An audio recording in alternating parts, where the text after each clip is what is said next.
Olá pessoal, tudo bem com vocês?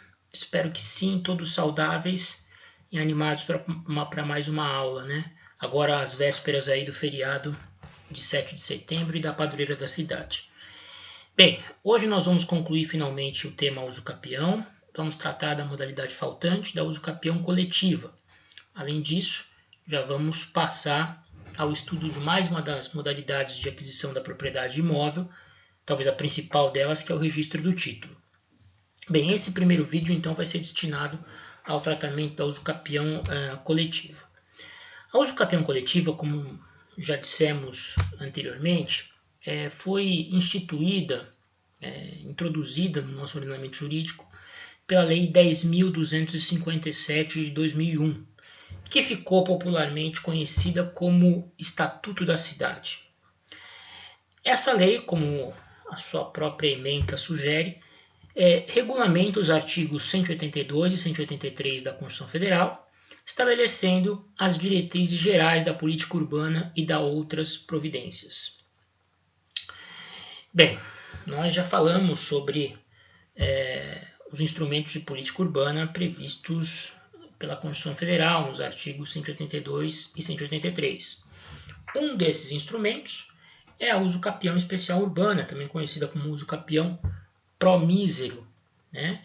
Que nós vimos tem como público-alvo aí aquela população de baixa renda que muitas vezes acaba residindo, ocupando imóveis urbanos por longos períodos sem estarem regulares, né? Então o objetivo foi tornar mais fácil a regularização das ocupações que rotineiramente nós encontramos nos grandes centros, em imóveis pequenos que servem de moradia para aquelas famílias, para aqueles indivíduos de baixa renda que têm muita dificuldade para adquirir um imóvel próprio.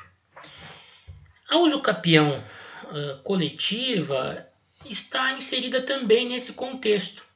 Aliás, eu poderia dizer a vocês, resumidamente, que a uso-capião coletiva é uma modalidade especial de uso capião especial urbana.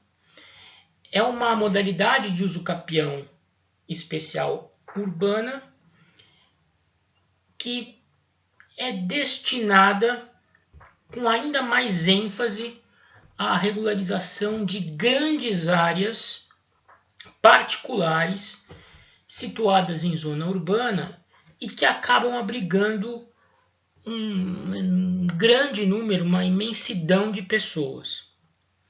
As chamadas comunidades, favelas, enfim, o nome que vocês preferirem, né?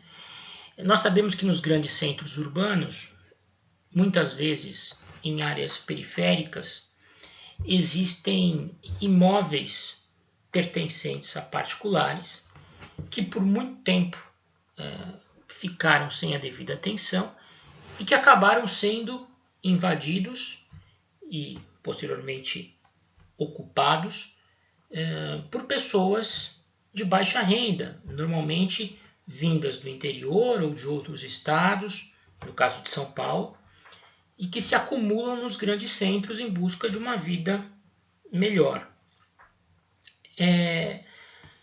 O artigo 10 do Estatuto da Cidade, que teve a sua redação recentemente alterada pela Lei 13.465 de 2017, denomina essas áreas de núcleos urbanos informais. Núcleos urbanos informais, traduzindo, são essas grandes áreas, são áreas de grande extensão pertencentes a particulares, que ao longo do tempo acabaram recebendo ocupação de pessoas normalmente de baixa renda, que ali acabam criando uma espécie de comunidade, de bairro completamente irregular, completamente fundamentado na posse, sem qualquer espécie de autorização do respectivo proprietário. Visando regularizar a situação dessas pessoas, esses ocupantes de núcleos informais urbanos, o legislador criou essa modalidade de uso capião urbana, coletiva, que tem algumas peculiaridades quando comparada ao uso capião especial urbana individual, aquela tratada pela Constituição Federal e pelo Código Civil, como nós já vimos aqui em aulas anteriores. Eu vou ler o artigo e a gente vai comentando em cima. Diz lá o artigo 10 da lei. Os núcleos urbanos informais existentes sem oposição há mais de 5 anos e cuja área total dividida pelo número de possuidores seja inferior a 250 metros quadrados por possuidor, são suscetíveis de serem usucapidos coletivamente, desde que os possuidores não sejam proprietários de outro imóvel urbano ou rural. Então vejam, nós estamos falando, como já dito, dos núcleos urbanos informais. Áreas de grande extensão que acabam sofrendo uma ocupação em massa por pessoas de baixa renda que normalmente não têm condições de adquirir outro tipo de imóvel naquela localidade. Esse tipo de núcleo informal urbano é caracterizado por uma certa caoticidade, por desorganização, por falta de ordem. As pessoas vão se apoderando de pedaços da área maior, vão construindo ali as suas moradias, muitas delas precárias, ao ponto de, em algumas situações, nós não conseguimos identificar onde exatamente inicia a posse de um desses ocupantes e onde ela termina. Casas muito próximas umas às outras, muitas vezes grudadas umas às outras, e você fica até difícil de conseguir identificar o que está sendo possuído por cada um dos ocupantes. E isso dificulta também, por consequência, a regularização via uso capião especial urbana individual. Para esse tipo de situação, núcleos informais urbanos, ocupados por uma grande massa de pessoas, de maneira desordenada, sem uma divisão muito clara das posses individuais de cada um, existe a possibilidade de regularização via uso capião coletiva. Quais são os requisitos? A posse prolongada, exercida pelas pessoas que... Melhor, o núcleo... rebobine a fita aí. O núcleo informal urbano tem que ter pelo menos 5 anos. 5 anos de existência, sem que tenha havido oposição por parte do proprietário. Ou seja, durante os 5 anos em que aquele núcleo se formou, é necessário que não tenha havido nenhuma tentativa judicial do proprietário daquela área maior retomar a sua posse, seja através de uma ação possessória, seja através de uma ação reivindicatória, baseada no ius possidendi. Se nós tivermos uma ocupação urbana informal, um núcleo informal urbano, com mais de 5 anos, cujo número de ocupantes,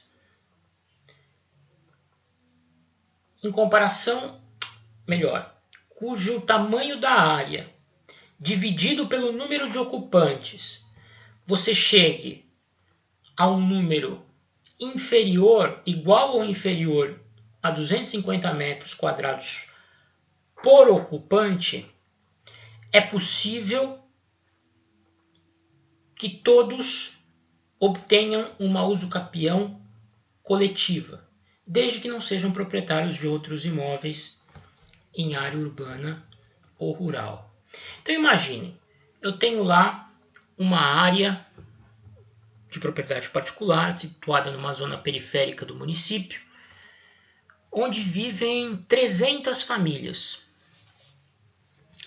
completamente desordenada a ocupação.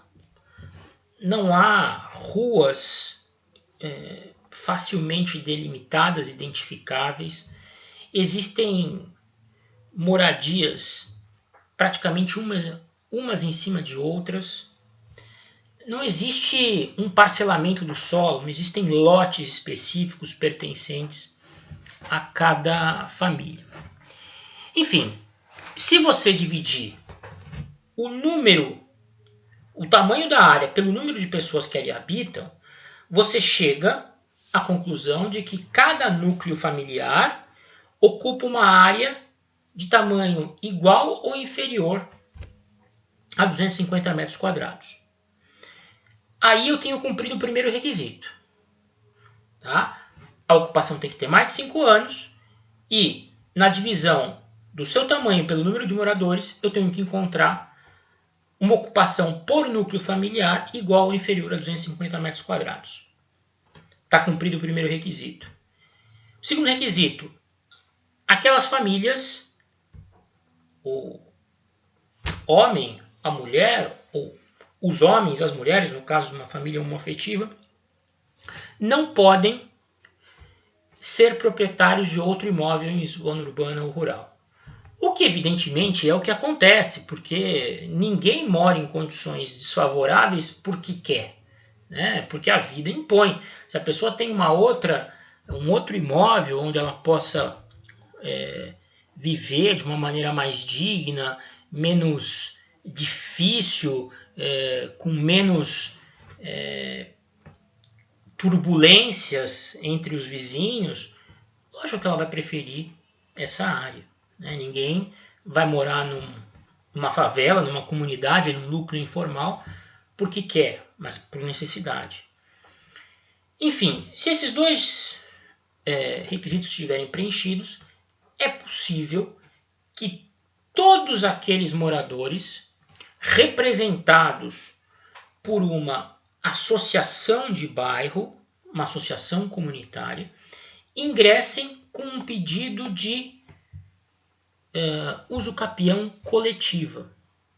E esse pedido, uma vez acolhido, vai tornar todos aqueles indivíduos, todas aquelas famílias coproprietárias, condôminas da área maior.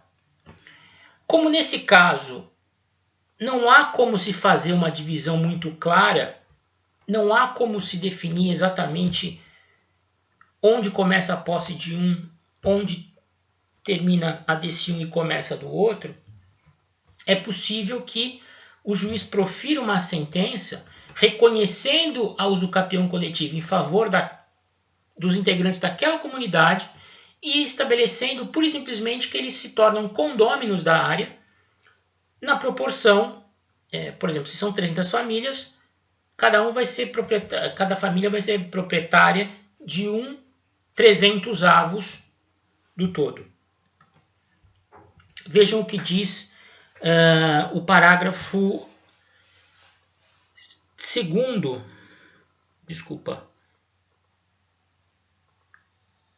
o parágrafo 3º do Estatuto da Cidade. Na sentença, o juiz atribuirá igual fração ideal de terreno a cada possuidor, independentemente da dimensão do terreno que cada um ocupe, salvo hipótese de acordo escrito entre os condôminos, estabelecendo frações ideais diferenciadas. Eu vou encerrar aqui, no próximo vídeo eu continuo a explicação.